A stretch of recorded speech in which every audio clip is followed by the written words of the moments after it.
గత 5 సంవత్సరాలు జగన్మోహన్ రెడ్డి పాలన ఏ విధంగా ఉండిందని ఒక్కసారి నాకు అవకాశం ఇవ్వండి, నేను ఈ రాష్ట్రంలో బాగు చేస్తానని చెప్పేసి ప్రభుత్వంలోకి వచ్చిన తర్వాత 5 సంవత్సరాలు ఏ విధంగా చేశాడో గత ఎన్నికల్లో ప్రజలు రుచి చూపించారు. మళ్ళీ మళ్ళీ మళ్ళీ జగన్ వద్దు అనే విధంగా రాష్ట్రంలో దాదాపు ఒక సునామీగా ఈ రాష్ట్ర చరిత్రలో కంబైన్ రాష్ట్రంలో కానీ మన ఆంధ్రప్రదేశ్లో కానీ ఇంత డిఫరెన్స్ ఆఫ్ ఓటింగ్తో ఎప్పుడు కూడా ఎలక్షన్ జరగల. తను ప్రభుత్వంలో ఉండి ఎలక్షన్ జరిగింది. చిత్తుగా ప్రజలు ఓడించారు. అతను అనుకున్నాడు ఈ కూటమి ప్రభుత్వం ఏదైతే ప్రామిసులు చేసిందో ఎలక్షన్లకు ముందు అవి ఎటువంటి పరిస్థితుల్లో చేయలేరు, ప్రభుత్వంలో నేనుండి చూశాను కదా ప్రభుత్వ పరిస్థితి, వీళ్ళు చేయలేరు, వీళ్ళు ఫెయిల్ అయిపోతారు అని అనుకున్నాను. ఇక్కడ డబుల్ ఇంజిన్ సర్కార్ కేంద్ర ప్రభుత్వంలో ప్రధానమంత్రి నరేంద్ర మోడీ గారి ఆశీస్సులతో ఇక్కడ ప్రభుత్వం నడుస్తుంది.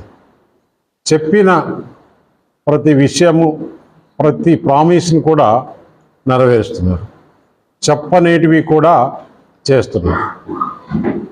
ప్రతి పండక్కి ఏదో ఒక స్కీమ్.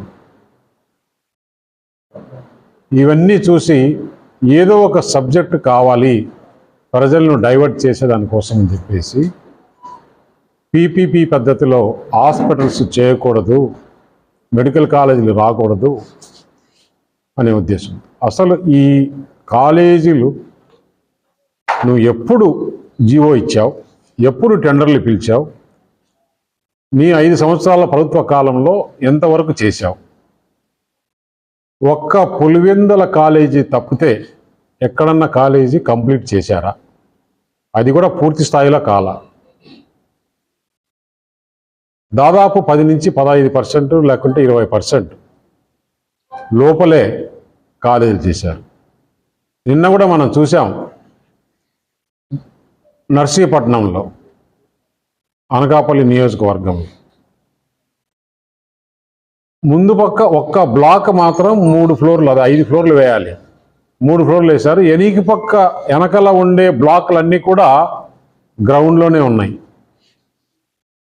ఆ హాస్పిటల్లో దాదాపు 20% కూడా పూర్తి కాల. ఆ పరిస్థితి ఇదే పరిస్థితి ఆంధ్రప్రదేశ్ రాష్ట్రంలో ఉండే కాలేజీలు 13 కాలేజీల పరిస్థితి కూడా అదే విధంగా ఉంది. That is a self sustainable project. ఇక్కడ అన్ని కాలేజీలు ఓపెన్ చేయాలి. ఈ పీపీపీ పద్ధతిలో చేసిన దానివల్ల స్టూడెంట్స్కి వచ్చిన నష్టం ఏంటి? మన కాలేజీ రన్ కావాలన్నా అక్కడ విద్యార్థులు పాస్ అయ్యి డాక్టర్ కావాలన్నా, లేదు జగన్మోహన్ రెడ్డి చెప్పిన ప్రకారం ఆంధ్రప్రదేశ్ ప్రభుత్వం నడవాలన్నా, నువ్వెందుకు చేయరా? నువ్వెందుకు చేయలేదు? నువ్వే కదా స్టార్ట్ చేశావు, నువ్వు కంప్లీట్ చేయాలి కదా. ఇప్పుడు ఈ పీపీపీ పద్ధతిలో రెడీ అయిపోతే స్టూడెంట్స్ బయటకు వస్తే జగన్మోహన్ రెడ్డి బండారంతో బయటపడుతుందనే ఉద్దేశంతో పీపీపీ ఏ సబ్జెక్ట్ లేదు, ఇంకా దేని గురించి అతను చేయాలి? ఇది ఒకటి తీసుకున్నాడు, పప్పులో కాలేసినట్లే. ఇది వివరంగా అసెంబ్లీలో దీని గురించి చర్చ పెట్టడానికి నీకు ధైర్యం ఉందా? నీకు ఆ నాలెడ్జ్ ఎక్కడ, ఏ సబ్జెక్ట్లో నీకు నాలెడ్జ్ ఉందో చెప్పు. ఇప్పుడు నేను ఇంచేపు మాట్లాడినా ఏ పేపర్ కూడా చూడలా. నువ్వు పేపర్ లేకుండా ఒక 5 నిమిషాలు మాట్లాడు చూద్దాం.